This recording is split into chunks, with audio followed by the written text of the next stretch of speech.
நாகப்பட்டினத்தில் அமைந்துள்ள சப்தவிடங்களில் ஒன்றான பிரசித்தி பெற்ற நீலாயதாட்சி அம்மன் ஆலயத்திற்கு தமிழக முதல்வர் மு.க.ஸ்டாலின் மனைவி துர்கா ஸ்டாலின் சுவாமி தரிசனத்திற்காக வருகை தந்தார்.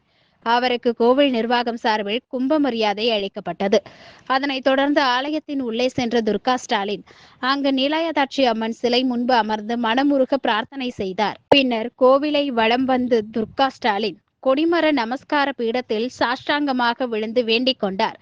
அதனைத் தொடர்ந்து நீலாயதாட்சி அம்மன் ஆலயத்தில் அமைந்துள்ள அதிபத்த நாயனாரையும் வேண்டி சுவாமி தரிசனம் செய்தார்.